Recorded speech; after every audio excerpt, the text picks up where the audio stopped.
Hello friends, मेरा नाम है कनक शर्मा और मैं आज आपके लिए फिर से एक इम्पोर्टेंट टॉपिक लेकर आई हूँ। वेपन ट्रेनिंग से हज़ारों लाखों क्वेश्चंस बनते हैं क्योंकि ये एक प्रैक्टिकल और रिटन दोनों प्रकार का एक टेस्ट है एनसीसी का, जो जेडब्ल्यू हो, जेडी हो, एसडी हो और एचडब्ल्यू हो। लगभग क्वेश्चंस इनके सेम होते हैं, फायरिंग भी सेम होती है। फायरिंग के क्या क्या आप कॉम्पिटिशन लड़ सकते हैं ये भी मैं आपको आज बता दूंगी। और इस वीडियो को कहीं से भी स्किप ना करें क्योंकि इसमें लॉन्ग क्वेश्चन, शॉर्ट क्वेश्चन दोनों हैं। जो शॉर्ट क्वेश्चन है वो कहाँ कहाँ यूज़ होंगे ये भी मैं बताऊंगी आपको, और आप फायरिंग कहाँ कहाँ किस किस कैंप में आपसे कराई जाती है, इसके क्या क्या बेनिफिट्स होते हैं, ये सब आप इस वीडियो के अंदर जानने वाले हैं। भाई मेरी ये वीडियो बहुत इम्पोर्टेंट है आपके लिए, लेकिन एक बात बता दूँ, मेरी हर एक बात को एकदम पक्की तरीके से समझ लेना, क्योंकि आपने जहाँ भी लापरवाही की आप बहुत ज़रूरी पॉइंट शायद मिस कर देंगे। तो प्लीज़ मेरी बातों को ध्यान से सुनना क्योंकि ये मोस्ट इम्पोर्टेंट टॉपिक होता है, क्योंकि इसका 50 नंबर का लगभग होता है प्रैक्टिकल और 20 नंबर का होता है शायद रिटर्न। तो ये तो भाई आपको देखने पड़ेंगे कि रिटर्न कितने का है और प्रैक्टिकल कितने का, लेकिन इतना कंफर्म है कि दोनों होंगे। इतना कंफर्म है कि दोनों होते हैं, बी में, ए में या सी में। सी में वेपन्स का थोड़ा बढ़ जाता है क्योंकि उसमें एसएलआर राइफल्स खुलवाई जाती है आपसे। बी में .22 मार्क 4 जिसे डीलक्स हो ये खुलवाई जाती हैं आपसे। और ये सर्टिफिकेट में वेपन से रिलेटेड क्वेश्चन पूछे जाते हैं, वेपन नहीं खुलवाए जाते। ऐसे कुछ इंपॉर्टेंट टॉपिक्स भी हैं। तो मैं बता दूं ये कितने पार्ट्स में खुलती है। .22 राइफ़ल सभी यूज़ करते हैं, ए से लेकर सी तक के कैडेट्स। ये राइफ़ल से ही आपको कॉम्पिटिशन लड़ना होता है। डीलक्स, .22 डीलक्स और .22 मार्क 4, ये 2 राइफ़ल होती हैं आपकी, है ना। तो आपको इन्हीं के द्वारा जो है फायरिंग करनी होती है। फायरिंग भी आपके बताऊंगा कितने प्रकार के होते हैं, सब हैं इसमें। लगभग 15 से 20 क्वेश्चंस हैं, तो मैं बता दूं, इन्हें गौर से सुनना और मेरी एक एक बात को ध्यान देना, ठीक है। मोस्ट इम्पोर्टेंट आपकी क्लास होने वाली है, लगभग 10 से 15 मिनट की होगी, या हो सकता है 20 मिनट की भी हो जाए, तो उसकी कोई बुरी बात नहीं है ना। थोड़ा एडजस्ट कर लेना टाइम को, क्योंकि बहुत अच्छी वीडियो है। तो इसमें मैंने लिख भी रखा है long questions and short question. पहले लॉन्ग है, फिर एमसीक्यूज़ भी हैं। एमसीक्यूज़ को भी मैं डीपली डिफाइन करने वाला हूँ कि क्यों ये क्वेश्चंस हैं, कितने पार्ट्स होते हैं, कैसे होते हैं, ठीक है। तो मेरी ये वीडियो स्किप बिल्कुल मत करना। अगर वीडियो अच्छी लगे, आपको मेरी दी गई जानकारी अच्छी लगे, तो प्लीज़ मेरी वीडियो को लाइक करना और ऐसी और जानकारी के लिए सब्सक्राइब भी कर लेना चैनल को, क्योंकि मैं डेली 2 दिन में, 1 दिन में आपको वीडियो डालूँगा। पूरा सिलेबस कंप्लीट कराऊंगा आपका एनसीसी का। यही नहीं कि वेपन से बनाए, मैंने अभी एक ड्रिल की वीडियो भी डाल दी है कि आपको प्रैक्टिकल में कैसे क्वेश्चंस पूछे जाएंगे, रिटर्न में कैसे होगा, मैंने सब डाला है। तो आपको ये सब सारी वीडियो देखनी है ना, तो गौर से ध्यान रखना मेरी वीडियो। चलो, तो मैं आपको पहले लॉन्ग क्वेश्चन करा रही हूँ। 2-3 लॉन्ग क्वेश्चन है क्योंकि वेपन के बारे में डीपली इन्फॉर्मेशन है। चलिए चलते हैं। पहला क्वेश्चन आप देख सकते हो, बहुत लॉन्ग है क्योंकि इसमें .22 राइफल के हिस्से पुर्जों के नाम लिखो। .22 राइफल जो मार्क 4 डीलक्स है, ये उनके भी हिस्से पुर्जों के नाम है। पहला बट प्लेट, बट ये दोनों होते हैं राइफल के सबसे एंडिंग में, सबसे नीचे ये गोल्डन कलर की और सिल्वर कलर की होती है बट प्लेट, और बट होता है पूरा लकड़ी का, ठीक है। स्मॉल ऑफ दी बट जहाँ से आप ग्रिप करते हैं, यानी कि बट पीछे से चौड़ा होता है और उसकी बट प्लेट भी चौड़ी होती है पीछे, लेकिन जहाँ ये राइफल के साथ अटैच होता है वो हिस्सा इसका पतला होता है जहाँ आप इससे ग्रिप करते हैं, तो उसको बोलते हैं स्मॉल ऑफ दी बट, ठीक है। स्लिंग कड़ी होती है, चमड़े की बनाई जाती है स्लिंग कड़ी, और प्लास्टिक की भी होती है शायद। अब तो पहले चमड़े की होती थी, अब प्लास्टिक की भी होती है। तो जो रस्सी उसमें लगाई जाती है ना, उसको स्लिंग कड़ी बोल देते हैं। बोल्ट नाव, यानी कि जिससे आप उसे कॉक करते हैं, उठाई नाव को कॉक करते हैं ना, वो है जो आपकी बोल्ट नाव होती है, जिससे आप कॉक करते हैं, जिसमें आप राउंड भर के फायर करने से पहले कॉक करते हैं, उसे बोल्ट नाव बोलते हैं। लीवर, बोल्ट नाव लीवर कुछ इस प्रकार का होता है, उसमें ऐसे करके एक डॉट वाला होता है ना, ये होता है, शायद ऐसे ही होता है राइफल में, है ना। मैंने फायरिंग किया है, मैं नेशनल चैम्पियन हूँ वैसे भी, तो मुझे मालूम है कि ऐसा होता है, ठीक है। तो बोल्ट नाव होती है जो मैंने पहले बताया था, लीवर उसमें थोड़ा सा हैंडल निकला होता है जिससे आप अंगूठे के नीचे वाले हिस्से से प्रेस करते हैं। बोल्ट हैंडल, बोल्ट हैंडल भी उसी को बोलते हैं। ट्रिगर, ट्रिगर जिससे आप फायर करेंगे उसे ट्रिगर बोलते हैं। ट्रिगर गार्ड होता है, उसके आसपास, जैसे ये ट्रिगर है आपका, इसके साइड में ऐसा एक कवर होता है, उसको ट्रिगर गार्ड बोलते हैं, है ना। बैरल, जो ये लंबी वाली लाइन से निकली होती है, इसको बैरल बोलते हैं, जहाँ से गोली निकलती है ना। यहाँ इसके अंदर छल्ले होते हैं, वहाँ से गोली निकलती है, ठीक है।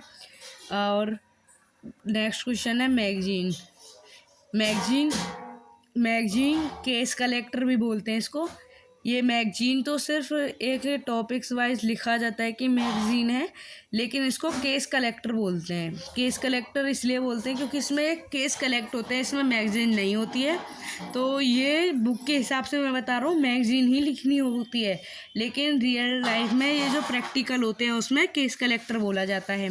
मैगजीन कैच, जो भी बताया ना, ट्रिगर गार्ड होता है ट्रिगर के पास, तो वहीं अंदर की तरफ एक छोटा ट्रिगर और होता है, उसे वो होता है मैगजीन कैच के लिए, ठीक है। सेफ्टी कैच, सेफ्टी कैच होता है जहाँ बोल्ट होता है ना, जो ये बोल्ट ना है उससे नीचे होता है, ऐसे घुमाने वाला पहिया होता है, उसको नीचे करते हैं, ऊपर करते हैं, जिससे कि स्मॉल ऑफ दी बट के पास होता है, बिल्कुल जहाँ स्मॉल ऑफ दी बट होता है ना, उसी का जस्ट ऊपर होता है ये। और सेफ्टी कैच हो गया आपका। चैम्बर, चैम्बर कहाँ होता है ये तो आपको पता ही होगा, कि ये भी बताने की ज़रूरत है। चैम्बर होता है भाई जस्ट बिल्कुल चैम्बर होता है, जो जहाँ आप केस डालते हैं ना, जहाँ आप राउंड डालकर फायर करते हैं, उसे चैम्बर बोला जाता है, ठीक है। ये तो बताने की ज़रूरत नहीं है कि चैम्बर किसे कहते हैं, ये तो थोड़ा सा बात है, जहाँ राउंड आप डालते हो, भरते हैं ना, उसे चैम्बर बोलते हैं। और बैरल साइड, जहाँ बैरल जहाँ गोली होते है वो बता दी। Back side protector, back side यानी कि जो इस तरह से यू कट होता है ना रेंज, उसको बोलते हैं back side protector. Back side जो उसके अंदर लाइन सी होती है ना, देखते हैं हम, उसको बैक साइड बोलते हैं, ठीक है। इस बैक साइड के दोनों साइड जो पोल लगे होते हैं प्रोटेक्टर बोलते हैं, और ऐसी एक लंबी सी नाव होती है जिसपे नंबर्स लिखे होते हैं, उसको बैक साइड बोला जाता है, ठीक है। और फोर साइड, फोर साइड ऐसी लाइन होती है और ऐसे दो पिलर होते हैं सबसे स्टार्टिंग में राइफल में। टिप ऑफ दी कोर, इसको बोलते हैं टिप, ये जो पॉइंट होता है टिप, ठीक है। तो आई होप आपको ये पार्ट्स याद हो गए होंगे, क्योंकि भाई इनको हल्के में बिल्कुल भी मत लेना, ये बहुत इंपॉर्टेंट चीज़ है आपके लिए, ठीक है। तो चलिए अगले क्वेश्चन के ऊपर बढ़ते हैं। आई होप आपको इससे पुर्जे याद हो गए होंगे पूरे, है ना। तो चलिए अगले क्वेश्चन के ऊपर चलते हैं। क्वेश्चन नंबर 2, SLR के हिस्से पुर्जों के नाम। अभी आपने .22 राइफल के हिस्से पुर्जे जाने थे, अब आप SLR के हिस्से पुर्जे जान लें, क्योंकि ये दोनों लगभग सेम होती, इनके हिस्से पुर्जे कुछ कुछ सेम होते हैं, लेकिन राइफल बहुत अंतर होता है। ये किलोमीटरों में फायर करती है, वो सिर्फ 50 मीटर तक फायर करती है, 25 मीटर उसकी कार का रेंज है ज़्यादातर। तो बट, पिस्टल ग्रिप, बट इसमें वही है जो मैंने उसमें बताया था, पिस्टल ग्रिप, जहाँ मैंने बताया स्मॉल ऑफ दी बट, उसको ये पिस्टल ग्रिप बोला जाता है, ठीक है। बैरल सेम ही है .22 की, और इसकी ट्रिगर गार्ड भी सेम होता है। गैस प्लग होता है आगे, जिसमें प्रेशर से जाती है ना, तो इसमें नीचे लगा होता है, तो आप उसी में देख के बता सकता हूँ। मैगजीन बता दी मैंने आपको, वैसी होती है, वो केस कलेक्टर होता है, लेकिन इसमें राउंड भरे जाते हैं। फोर साइड प्रोटेक्टर भी सेम ही है। कैरिंग हैंडल होता है इसको उठाने के लिए, एक छोटा सा हैंडल होता है, वो उससे उठाने के लिए होता है। हैंडल इस तरह से होता है कुछ लगभग ऐसा, हाँ, राइफल के नीचे लगा होता है ना। पिस्टन आगे चक्कू सा होता है, कुछ वैसा होता है। हैंडल गार्ड वही है, बॉडी कवर वही है, बॉडी कवर आता है इस तरह का होता है कुछ, इसमें 2 लाइन सी होती है, इनविजिबल वाली लाइन सी होती है ना, तो उसके अंदर बहुत सारी चीज़ें फंसी होती हैं। और जी स्लिंग कैरी वही है जो पिछले में था। साइड लिफ्ट उसमें भी होता है, मैंने बताया भूल गया मैं। ये जो साइड है मैंने जो यू करके दिखाई थी ना, ये उसकी दूसरी साइड है ना। तो ये होता है ना, यहाँ पर एक रेंज का होता है, इसे हम शिफ्ट करते हैं आगे की तरफ। अगर आपको 200 मीटर पे करनी है तो यहाँ कर दिया, 300 पे करनी है तो यहाँ, ऐसे करके होती है कुछ। तो आई होप ये भी आपको पता चल गए होंगे SLR के हिस्से पुर्जे भी। तो चलें आगे बढ़ते हैं। क्वेश्चन नंबर 3, लीवर अप किसे कहते हैं? भाई ये NCC में मेरे हिसाब से मोस्ट इम्पोर्टेंट क्वेश्चन है लिम्बर अप, क्योंकि ये रेंज पर करवाई जाती है लिम्बर अप। जब फायर, ठीक है, लिम्बर अप किसे कहते हैं? जब फायरर फायर करने की पोजीशन में हो, निशाने ले यानी कि पोजीशन में लेट गए, line position, standing position, sitting position या नीलिंग पोजीशन, कोई सी भी पोजीशन में हो, उसने निशाना ले रखा हो, आगे आदेश का इंतजार करे तो उसे लिम्बर अप कहते हैं। यानी कि जब फायर करने के ऑर्डर आते हैं उस इंतजार को लिम्बर अप बोला जाता है। ये छोटा क्वेश्चन था तो समझ में आ गया होगा। आगे अब यहाँ से सभी MCQs होंगे और MCQs को भी मैं थोड़ा अच्छी तरह से आपको डिफाइन कर दूंगी, ठीक है। तो NCC में कितनी प्रकार की फायरिंग कराई जाती है? बहुत इजी क्वेश्चन है। जिसने फायरिंग की होगी उसको 100% पता होगा, जिसने नहीं की होगी तो कैंप में कभी सुनी होगी, नहीं सुना तो मैं बता देता हूँ। 4 प्रकार की फायरिंग होती है। आगे बताता हूँ कौन कौन सी 4 प्रकार हैं, मैंने इसलिए लिख रखा था, गौर से आपको बताता हूँ। पहली ग्रुपिंग फायर जो सभी को कराई जाती है, कैंप में भी और सभी कॉम्पिटिशन के दौरान भी ग्रुपिंग फायर कराई जाती है। स्नैप शूटिंग, ये थोड़ी बहुत ज़्यादा डिफ़िकल्ट होती है क्योंकि इसमें 7 सेकंड का टाइम मिलता है जिसमें आपको फायर करना होता है, ठीक है। एप्लीकेशन फायर, एप्लीकेशन फायर में टाइमिंग फायर नहीं, टाइमिंग फायर होता है ये भी एक, इसको मतलब 2 मिनट में आपको काटना होता है और एप्लीकेशन का टारगेट होता है जिससे नॉर्मल फायरिंग होती है। ग्रुपिंग का अलग होता है, एप्लीकेशन के फायर पर ही आपको ग्रुपिंग कराई जाती है। वैसे एडवांस शूटिंग, एडवांस शूटिंग तो मैंने भी अभी तक नहीं की है। मैं कॉम्पिटिशन कर चुका हूँ TSC गेम्स में, नेशनल किया, ओवरऑल 7th पोजीशन थी मेरी। मैंने ग्रुपिंग की है, स्नैप की है, एप्लीकेशन भी की है, लेकिन मैंने ये वाली नहीं की थी, तो मैं इसके बारे में कुछ आपको बता नहीं सकती क्योंकि मैंने देखा ही नहीं है भाई, मैं कैसे बता दूँ, ठीक है। तो नेक्स्ट क्वेश्चन है, LMG की मैगजीन में कितने राउंड होते हैं? तो इसका बहुत इजी आंसर है, मैं बता दूं, इसमें 30 राउंड होते हैं, ठीक है। LMG की मैगजीन में कितने राउंड होते हैं? 30।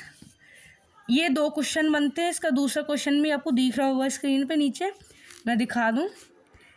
LMG की मैगजीन में कितने राउंड भरे जाते हैं, उसमें था कितने राउंड होते हैं, तो हमने पता लगाया था 30 राउंड उसमें होते हैं। अब डाउट ये है कि भरे कितने जाते हैं उसमें, तो जल्दी बताइए। चलिए छोड़िए, मैं बताता हूँ आपको, अगर पता होगा, आपने बताया होगा तो सही आंसर होगा, देख लेना, वरना इसे 100% याद कर लेना। ये बहुत नंबर काटता है बच्चों के, क्योंकि बच्चे इसमें 30 ही भरी आते हैं, तो वो गलत आंसर होता है, ठीक है। तो इसमें 28 राउंड भरे जाते हैं, मैंने बता दिया आपको कि ऑप्शन नंबर 2, 28 राउंड ही इसमें आते हैं। 30 होते हैं, 28 राउंड भरे जाते हैं, क्योंकि 2 राउंड निकालने के बाद ही फायरिंग होगी।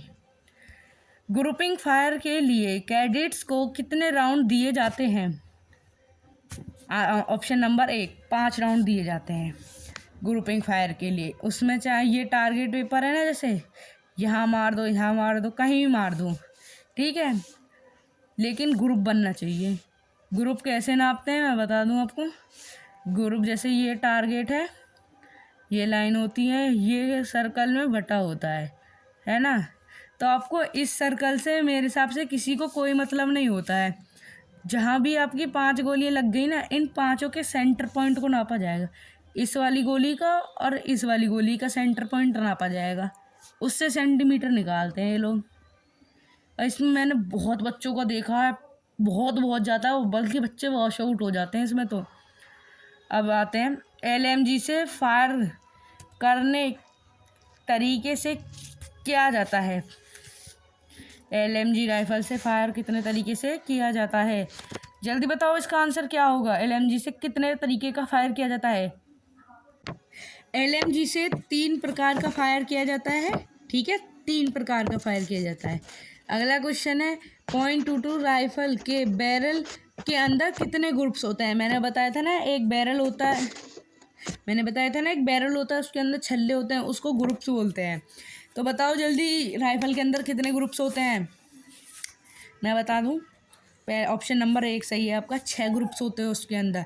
किसी में अगर 6, किसी राइफल में अगर 6 ग्रुप्स नहीं है तो वो राइफ़ल एकदम अनसूटेबल है। उनको बताना पड़ता है जो ऑफिस में कि आपकी राइफ़ल में नहीं है, आप इससे फायर नहीं कर सकते। ठीक है, तो ये भी जानना अच्छा होता है कि आपको पता होना चाहिए आप जिससे फायर कर रहे हैं उसमें कितने ग्रुप हैं। ये अगर आपने लिख दिया ना 5 ग्रुप्स होते हैं तो आपका गलत है, नंबर कट जाएंगे, 6 ही लिखना है। ठीक है, अगला क्वेश्चन, SLR की मैगजीन में कितने राउंड आते हैं? अब बताओ, आपने LMG तो देख लिया, अब SLR का बताओ, SLR में कितने आते हैं? तो इसका ऑप्शन नंबर B सही है, यानी कि 2। इसमें 20 राउंड आते हैं SLR में, कुल 20 राउंड आते हैं। ठीक है, next question, number 36 hand grenade के फ्यूज को जलने का कितना समय होता है? यानी कि फ्यूज जो होता है उसमें एक फ्यूज आता है, उसे जलने का कितना समय है? जल्दी बताओ, क्योंकि ये बहुत इंपॉर्टेंट क्वेश्चन है, बहुत बार आता है और बच्चे इसे को अटेम्प्ट नहीं कर पाते हैं। तो भाई मैं बता दूं, 4 सेकंड जलता है आपका वो फ्यूज। ये ध्यान रखना क्योंकि ये बहुत घुमाई हुई चीज़ है भाई, ये सबको घुमा देता है। तो 4 सेकंड मोस्ट इम्पोर्टेंट है ये। क्या इम्पोर्टेंट लिख लो भाई, अभी बता रहा हूँ, फिर नहीं आएगा समझ में। LMG की भरी मैगजीन का वजन कितना होता है? अभी आपने LMG में देख लिया 30 आते हैं, 30 राउंड का कितना वेट होता है ये भी बता दो जल्दी से। चलो, जिसने भी आंसर दिया था उसका सही होगा ऑप्शन नंबर 1, 1.106 किलोग्राम, यानी कि 1 किलो 106 ग्राम इसका वेट होता है। कितने? 30 राउंड का। ये 28 का नहीं है, 30 राउंड का ही है। तो आपका नेक्स्ट क्वेश्चन है, भारत में NCC कितने निर्देशालय हैं? भाई जो नेशनल कैंप कर रहा है या जो आगे जा चुका है उसको शायद पता हो, नॉर्मल के स्टेज पे बहुत कम पढ़ाया जाता है। तो मुझे नहीं पता कि आप लोगों को पता है, अगर आपने बुक से पढ़ाई की है तो आपको पता होना चाहिए। आप NCC कैडेट हो तो आपको पता होना चाहिए। 17 न्यायालय निर्देशालय हैं, यानी कि जो हमारे 26 स्टेट हैं उन्हीं से हैं ये। लगभग 5 कुछ 3 स्टेट एक साथ भी ग्रुप में आते हैं ना। और मैं बता दूं, प्रत्येक निर्देशालय के अंदर 11 ग्रुप होते हैं, हर ग्रुप में 10 बटालियन होती हैं। ठीक है, क्या है ये ग्रुप 11 बटालियन जो आपकी 10 होती हैं, ये भी ध्यान रखना, ये भी बहुत इंपॉर्टेंट क्वेश्चन है। क्वेश्चन नंबर 14, एक NCC कंपनी में कितने कैडेट्स होते हैं? आप बोलोगे ये तो फायरिंग से रिलेटेड है नहीं, मैं बता दूं ये बहुत इंपॉर्टेंट क्वेश्चन है फायरिंग से ही, क्योंकि कंपनी फायरिंग वाला बच्चों की ही बताई जाती है। तो जल्दी बताओ कितने कैडेट्स होते हैं? ऑप्शन नंबर 1 सही है, 160 कैडेट्स होते हैं NCC की एक कंपनी के अंदर। नेक्स्ट क्वेश्चन, फायर पोजीशन कितने प्रकार की होती हैं? भाई ये तो बहुत ही इम्पोर्टेंट क्वेश्चन है, क्योंकि ये जैसे आपकी फायर करने के ऑर्डर कितने होते हैं ऐसे ही ये बहुत ज़्यादा पूछा जाता है। ये मोस्ट वांटेड क्वेश्चन है पूरे वीडियो का, वेरी वेरी इम्पोर्टेंट। ठीक है, तो जल्दी बताओ भाई। चलो आपने बताया, मैं बता देता हूँ। फायर पोजीशन 4 प्रकार की होती हैं। पहला स्टैंडिंग, दूसरा नीलिंग, तीसरा लाइन, चौथा सिटिंग। मैंने अभी आपको थोड़ी देर वीडियो के अंदर बताया भी था कि 4 प्रकार की ये चारों पोजीशन के मैंने नाम भी बताए थे। आप ध्यान से सुना होगा तो आपने आंसर दिया ही होगा, नहीं सुना है तो आपने नहीं दिया होगा। तो भाई इसे याद रख लेना, standing, kneeling, sitting, line, line, sitting, kneeling, standing, 4 position हो गई याद। तो और मैं बता दूं प्रैक्टिकल में क्या क्या पूछा जाता है आपसे, क्योंकि मैंने वीडियो का टाइटल दे रखा है वेपन ट्रेनिंग। अब मैं बता दूं वेपन ट्रेनिंग जो है प्रैक्टिकल भी है और रिटर्न भी है। प्रैक्टिकल में इससे आपको राइफल के हिस्से पुर्जे, कारीगर रेंज और खुलवाई जाती है। ये 3 चीज़ आपको याद होने चाहिए, यानी कि मैंने जो पहला क्वेश्चन दिया है .22 राइफल के हिस्से पुर्जे, दूसरा क्वेश्चन जो दिया है ये आपको याद होने चाहिए 100%, वरना आप नंबर नहीं ले पाएंगे भैया। मैं बता दूं आपको नंबर नहीं मिलेगा आपको एक भी, अगर आपको ये नहीं पता है कि वेपन ट्रेनिंग के दौरान क्या पूछा जाएगा। और मैं बता दूं भाई आप लोग इतना घबराइए मत, एग्ज़ाम आपका अच्छा होगा। आप मैं जो वीडियो बना रही हूँ आपके लिए आप उनसे तैयारी कीजिए, आपके कहीं नंबर नहीं कटेंगे। और मैं बता दूं मैं अगली क्लास भी लेके आने वाली हूँ, चाहे वो मैप रीडिंग हो वगैरह हो, मैं सबकी क्लास आपको दूंगी। 2 दिन में मिल जाएंगी, डेली 2 दिन के गैप में आपको वीडियो मिलेंगी। हो सकता है मैं कल ही इसकी नई वीडियो बना दूं, लेकिन आप मेरी वीडियो को, अगर आपको मेरी ये वीडियो अच्छी लगी हो तो प्लीज़ भाई लाइक कर देना वीडियो को और चैनल को सब्सक्राइब कर देना। एक भी मिस्टेक नहीं होगी आपके एग्ज़ाम में, ठीक है। तो चलो ये मिलते हैं आपको अगली वीडियो के अंदर। तो मेरे चैनल को लाइक ज़रूर कर देना भाई, आपसे बोलना पड़ता है आप लोग करते नहीं हो। और सब्सक्राइब करना तो भाई मत भूलना, क्योंकि मैं ही हूँ जो एक्सपीरियंस्ड हूँ एनसीसी से, और आपको सभी अच्छी जानकारियाँ मैं दूंगी, क्योंकि जो मैंने किया है एनसीसी में मैं वही आपको मैं एक वीडियो और लेके आऊँगी वेपन ट्रेनिंग के ऊपर, जिसमें लगभग 10 लॉन्ग क्वेश्चंस, मतलब उसमें कितने ही क्वेश्चन हो सकते हैं मैं गारंटी नहीं दे रही हूँ, क्योंकि उसमें रेंज वगैरह के मैं सभी क्वेश्चन डाल दूँगी, है ना। और मैं आपको बता दूँ आपका सिलेक्शन कैसे होगा टीएससी आरडीसी के अंदर, ये भी मैं बता दूँगी। तो मेरी अगली वीडियो जो होगी वेपन ट्रेनिंग के ऊपर वो बहुत इम्पोर्टेंट होगी, उसमें शॉर्ट क्वेश्चन कम ही होंगे लेकिन लॉन्ग क्वेश्चन बहुत ज़्यादा होंगे। मैं उसमें आपको सभी मोस्ट इम्पॉर्टेंट क्वेश्चन बता दूंगी। तो मेरी वीडियो को ज़रूर देखना, आने वाली वीडियो को। Thank you for my watching video, bye bye.